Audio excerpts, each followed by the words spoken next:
This is Nightly Business Report with Sue Herrera and Bill Griffin. Still climbing, the Nasdaq and S&P 500 push further into record territory. But even as stocks rise, retirement account balances still have a ways to go. Oh, Canada. Officials say trade talks with the U.S. are progressing, and there's one industry that has a lot at stake. And rising risks, extreme weather is changing the value of homes and the face of neighborhoods. Our continuing series heads to Miami tonight on Nightly Business Report for Wednesday, August 29th. Good evening, everyone, and welcome. I'm Tyler Matheson, in tonight for Bill Griffith. And I'm Sue Herrera. Thanks so much for joining us. Well, Wall Street is in rally mode. The S&P 500 and the Nasdaq closed at new highs, thanks to gain in technology shares. In fact, the Nasdaq is on track for its best August in 18 years. A strong report on economic growth, along with optimism over trade, put investors in a buying mood. Today, the Dow Jones Industrial Average added 60 points to 26,124. The Nasdaq was up 79, or about 1%, and the S&P 500 gained 16 points. And more now on trade. Canadian officials are in Washington tonight working toward a revamped North American Free Trade Agreement. And both sides do appear optimistic now that an agreement can be reached ahead of a Friday deadline. Eamon Javers has the details. President Trump expressed confidence that Canada will join the agreement already hammered out with Mexico. We'll see whether or not Canada gets into it. Otherwise, we'll do something separately, or we won't do anything, which is okay, too. Canada's Foreign Minister, Chrystia Freeland, spent the day in behind-closed-doors meetings and says she's optimistic that progress can be made this week. We now need to have some good, deep conversations with our U.S. partners, and that's what we're doing. Among the sticking points, the U.S. wants greater access to the Canadian market for U.S. dairy exports. Canadian farmers oppose that. And the U.S. and Mexico agreed to weaken the rules that allow businesses and governments to challenge trade policies. These have been used by Canada in disagreements over dairy, softwood lumber, and commercial aircraft disputes. Canada's Prime Minister, Justin Trudeau, says he'll fight to protect his country's interests. Our government and I personally will stand up to defend supply management and defend our dairy farmers. That is something that we have made very, very clear. But a final deal is far from finished. Congress would have to approve any deal, as would legislators in Canada and Mexico. For Nightly Business Report, I'm Eamon Javers at the White House. No industry has more at stake from any shift in trade policy than the automotive sector. And that is because of the 17 million vehicles sold in the U.S. last year. A large portion of them were made in Mexico and Canada.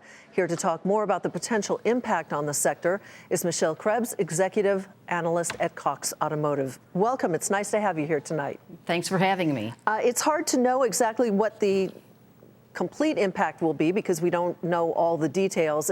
That uncertainty must be very unnerving to the automakers. Yes, uncertainty is not the auto industry's friend. The auto industry is a very long lead business. Right now, automakers are planning for the vehicles and where they'll be produced 4 years from now. So they really would like to know what the rules of the game will be. One of the rules in the agreement between the United States and Mexico is that 40 to 45% of the content of any car that is sold in the trade zone has to be made by a worker earning $16 an hour. That is higher right now than the wages are right now. How much is that going to increase the cost of vehicles for U.S. consumers? Well, we don't know how much, but we certainly know that this agreement will increase the price of vehicles. With production costs in Mexico higher because of the wages, because of some vehicles won't be able to meet that content rule, that will go into the cost of the car, and that probably will be passed along to the American consumer. Does that mean less cars get sold and maybe more cars get leased because it's cheaper? Not necessarily. Actually, lease rates have gone up higher than auto loans, but that brings up another factor. Interest rates have been rising, and that has increased the cost of a vehicle, too. So 75% of the auto content must be made in the United States or Mexico of these cars under that deal. I presume that too is going to raise costs for automakers, and that they will then pass along those costs to American consumers. Well, right, and we've already seen The costs have gone up because of the aluminum and steel tariffs that have gone into effect. For right now, the automakers have pretty much absorbed that and not passed it along to consumers. But we think eventually, with all the pressure from Wall Street on about profit margins and cash flow, eventually that will have to be passed along to the consumer. And do you have any gauge as to when that might be? I mean, if people are out there thinking, I don't want to buy a new car because the tariffs are going into effect. I mean, it may take a while for that to trickle down to the bottom line. Right. We don't know the timetable yet, but I will tell you an interesting situation is we have seen used car prices go up because people are thinking, oh, the price of new cars is going to go way up. I'll go for a used car. That's increased demand, and that has increased prices of used cars. At a time of year, we typically see them go down. Interesting. Michelle, thank you so much. Appreciate it. Thank you. Michelle Krebs with Cox Automotive. Well, the White House is prepared to start its emergency aid for farmers impacted by retaliatory tariffs, especially from China. $6 billion of U.S. money will be available after Labor Day. The Department of Agriculture has authorized a total of up to $12 billion in relief to U.S. growers. The tariffs on top of the low commodity prices already was kind of a double whammy. But no, there's no ability to make farmers whole in this regard. And we just tried to calculate the mitigation efforts based on the tariff disruption there for farmers. The secretary added that farmers would rather have trade deals than a bailout, and that the agreement with Mexico is a start. The economy logged its best performance in nearly 4 years. Economic growth for the second quarter came in a bit stronger than initially reported. Gross domestic product for the April through June period increased at a 4.2% annualized rate, thanks to an uptick in business spending and a decline in petroleum imports. That same report showed that corporate profits rose 16%, and that is the largest annual gain in 6 years. Pending home sales fell for the 7th straight month. The decline in contracts to buy previously owned homes dropped 0.7% in July, a sign that buyers are balking at higher prices and a lack of options on the market. As we've been reporting, home values have been climbing at roughly double the pace of average wage growth. It is time to take a look at some of today's upgrades and downgrades. Morgan Stanley hiked its price target on Amazon to $2,500, the highest on Wall Street. At that price, Amazon would have a $1.2 trillion market valuation. The firm maintains its overweight rating on the stock. The shares rose 3% to $1,998.10. And that same Morgan Stanley analyst raised his price target on Alphabet to $1,515, also the highest on Wall Street. The analyst cites Waymo's leadership in the race to develop driverless cars. The new target implies the stock could rise 20% over the next 12 months. The stock was up 1.5% to $1,264.65. Square is being called the best new idea and highest conviction name in fintech by Guggenheim. The analyst there forecasts higher subscription revenue for Square. The price target now $100. The stock up 6% to $85.70. Kansas City Southern was upgraded to outperform from market perform at Cowen. The analyst cites the preliminary trade agreement between the U.S. and Mexico, saying 50% of the company's business comes from the Mexican market. The price target now $138. The stock rose almost 1% to $119.45. Still ahead, why the summer was a hot one for the airline sector.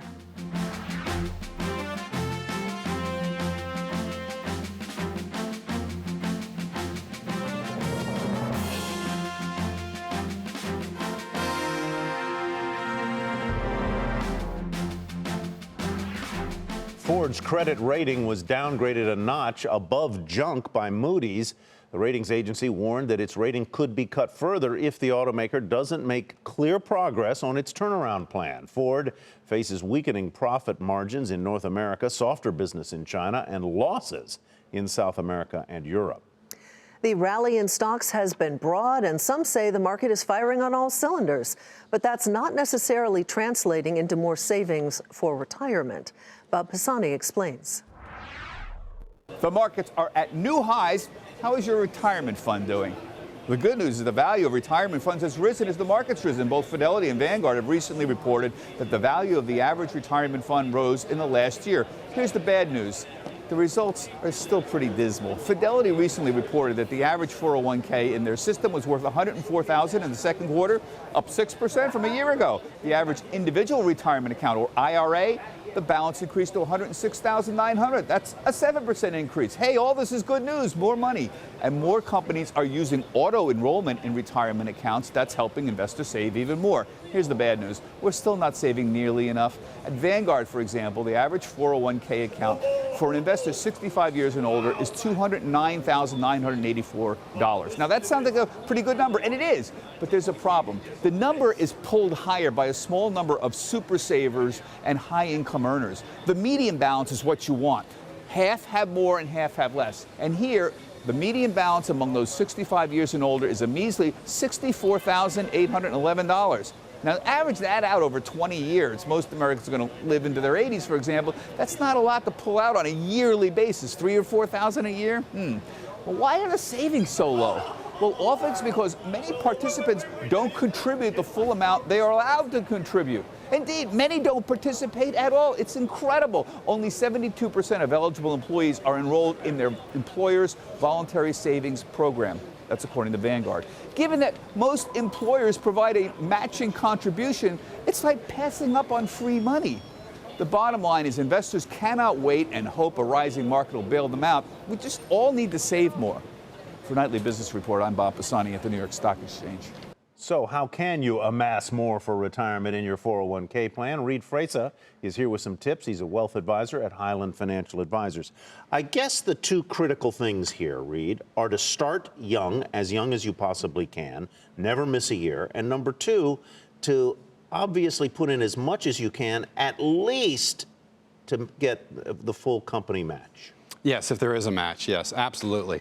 I mean, a lot of people are just maybe uncertain about what 401k plan is, how it works, and investing in general. We always encourage people to start small. You know, journey of 1,000 steps starts with the first step. So start with 1%. If you really need that, just start with 1%. And then what we encourage people is every 6 months, increase that by 1%. In 5 years, you'll be at 10%. It's just, you'll modify that behavior. And the thing to remember is that the money you're deferring, only about 75% of that comes out of your paycheck because you're not taxed on that money. Mm-hmm. What about choosing the investment itself? Some people find that quite daunting. It can be. If your employer offers, say, a target date fund, would you recommend just deferring to that if you don't feel like you have, you know, the knowledge of the market to pick another type of investment? Absolutely. Target date funds have become more popular. Not everybody has the acumen or the knowledge to be confidently investing. Target date funds makes that easy for you, especially if you're young and you just don't have experience. The thing you have to understand, what is a target date fund? It's very simple, actually. It's just a very globally allocated, diversified investment in one vehicle. So management of the company is taking care of rebalancing and everything. You've got cash, you've got bonds, you've got stocks. The target date, go ahead. No, finish your thought, I'm sorry. The target date comes from the idea that it'll be a target date with a year. You want to target that fund to be generally close to the year in which you turn 65. But that's just a guideline. So as you get older, if you still want to be aggressive, target a date for a fund that matches about 10 years after your retirement age, and you'll still maintain your more aggressive or moderate allocation. And the third, a real key, we hit on it earlier, is to take advantage of that company match. Because if you don't do that, you're giving away free money. It's huge. You never want to leave money on the table. Most companies today have what's called a safe harbor match. The first 3%, you get a 100% match. The next 2%, you get a 50% match. So if you put away 5%, getting a 4% match, that's 9% savings rates, which is almost double the national average. And that 4% they're giving you is like an 80% guaranteed return. Not to throw you a trick question by any means, but do you find that people tend to pay more attention to their retirement and their savings in an up market? I mean, we've seen records made on Wall Street. Or do they worry about it more in a down market and pay more attention to it? I think the problem that we see when we've talked to, and we consult on plans with people, is that there's just a fear, a lack of understanding, lack of knowledge. They don't trust the markets. They don't understand. So education's a big thing. That's why we encourage people, take the small steps, start with 1%, increase it regularly, pick a target date fund, and take advantage of that match. After you get some experience, the knowledge will come and you'll get more confident. But the fact is that it's usually just a general lack of understanding and knowledge. Okay. All right, Reed, thank you very much. Reed Tracer of Highland Financial Advisors. We appreciate your time. Thank you. Dick's Sporting Goods is using the blame game for its weak quarter. That's where we begin tonight's market focus. The retailer is pointing fingers at Under Armour, saying weak sales of the brand weighed on same-store sales. But the company is hopeful headwinds will ease, and it raised its full-year profit forecast. But nonetheless, the shares fell 2% to $35.60. Under Armour dipped early in the day, but then reversed course, and it finished higher. The clothing retailer Express reported a surprise rise in same-store sales and better than expected earnings. The company cited strong e-commerce sales and lifted its full-year forecast. Nonetheless, the shares were off a fraction to $9.93. And sales at American Eagle's Aerie and its namesake brand rose in the most recent quarter, but that positive momentum may not last. The retailer warned that sales are expected to cool, and that could cause profits to come in below expectations. Shares of American Eagle had a hard landing today. They fell 6.5% to $25.50. And Shoe Carnival beat Wall Street's financial targets as stronger demand for women's footwear gave a lift to its results. The company also said customers are responding well to the fall season product lineup.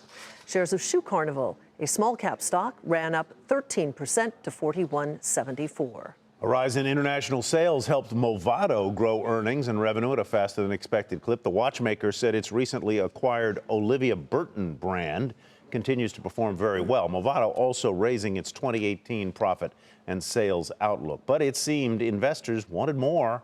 Shares fell sharply, as you see there, finishing the day down 15% at $41.80. The glaucoma treatment company Glaukos saw its shares get a lift after drug maker Novartis recalled a rival device. The news now means that Glaukos faces reduced competition for eye stents. Shares of Glaukos soared 40% on that news to $62.86. Novartis, meantime, down a fraction at $83.67. And after the cloud, the cloud computing company Salesforce surpassed analyst estimates, but gave disappointing earnings guidance for the current quarter. Shares were initially lower in the extended session, but finished the regular trading day up 1% at $154.80. Watch this one tomorrow. As temperatures soar heading into Labor Day, so are the fortunes of the airlines. Many of the stocks in that sector have risen more than 10% in the last month. Phil LeBeau explains why a very busy holiday weekend will cap a summer surge for the industry. If it seems like everyone is flying somewhere this summer, that's because carriers are seeing more passengers getting on board. In fact, U.S. airlines expect a record number of people to fly in the week wrapped around Labor Day. We are clearly hitting a place on demand where it's very strong. Airlines are very upbeat about continued strong economic growth. Household income is at all-time highs. So we're optimistic about the future. That optimism is due not only to the record number of people flying in the U.S., but also the type of passenger buying tickets. Airlines are seeing more near-term bookings. Those tend to be business travelers who, on average, pay more than leisure flyers. And I think what's happening is close-in booking trends and demand is really strengthening for the group. And I think investors are really starting to zero in on that. Spirit, Delta, United, and nearly every airline has seen its stock stage an August rally, helped in part by a moderation in jet fuel prices. Also remember, carriers are being more cautious about adding more seats and more planes in the air. Add it all up and you see why investors are optimistic airlines are poised to fly even higher from here. Phil LeBeau, Nightly Business Report, Chicago.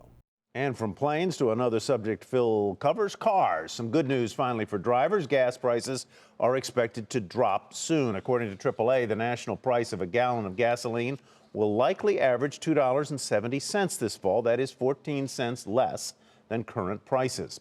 The Automotive Association is citing relatively stable oil prices in August, a seasonal switchover to winter blend, and an anticipated decline in consumer demand. Coming up, hurricanes have been an integral part of Miami's history, but rising seas may define its future. Next, the installment of our Rising Risks series is next.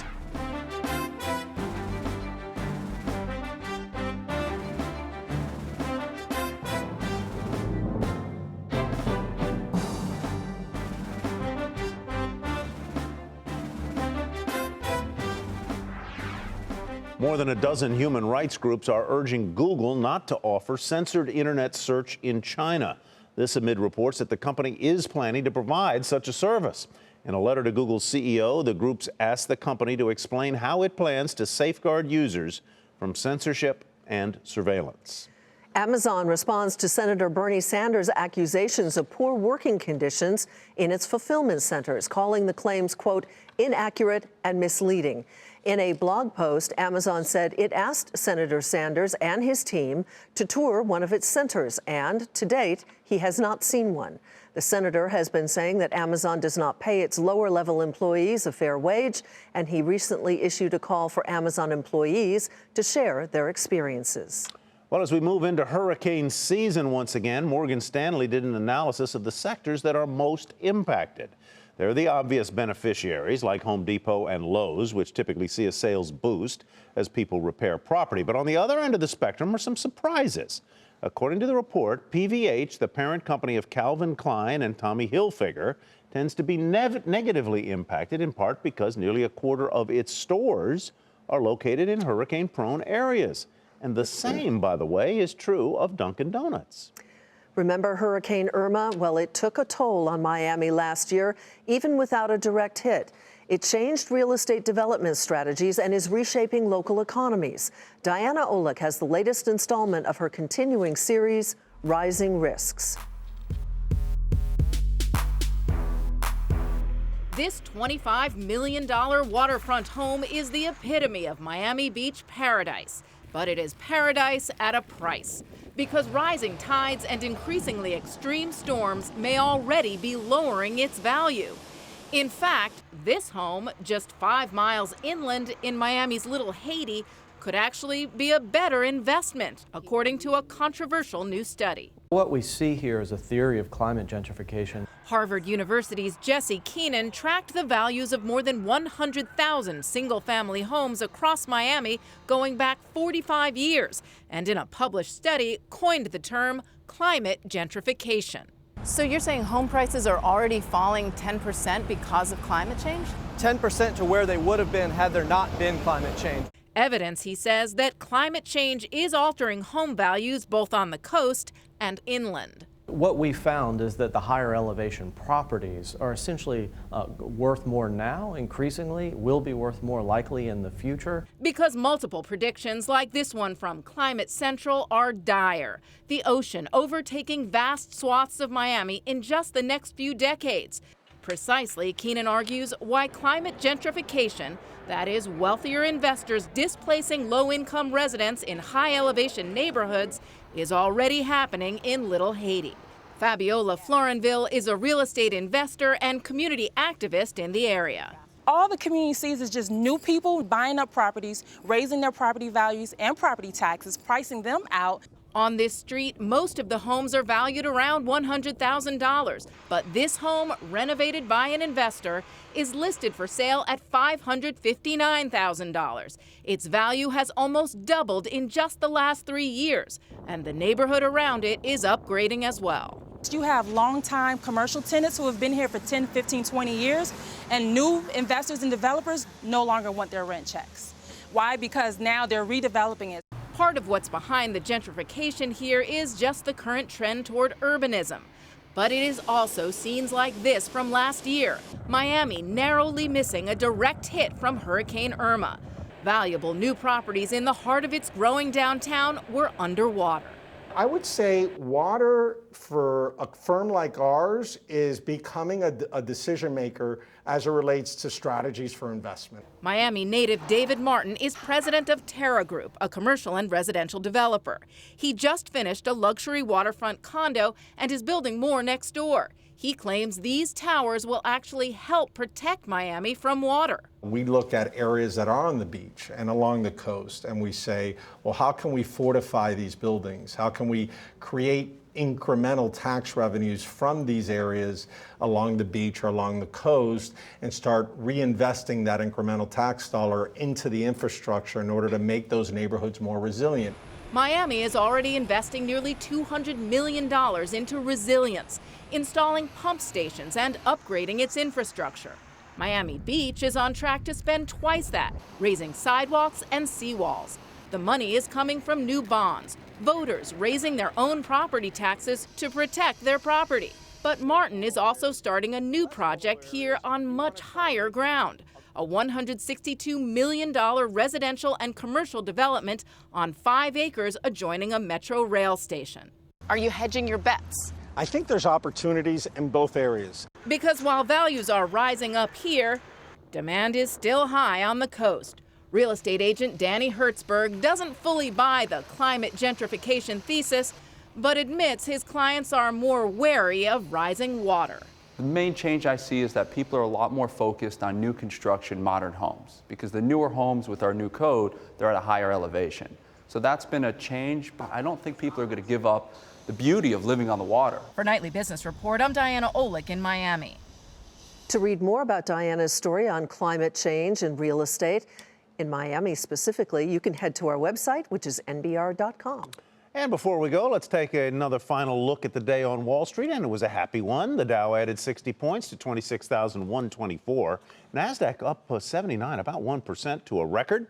And the S&P 500 also gained 16, and that, too, was a record. Wow, all the way around. That'll do it for us tonight. Thanks for joining us. I'm Sue Herrera.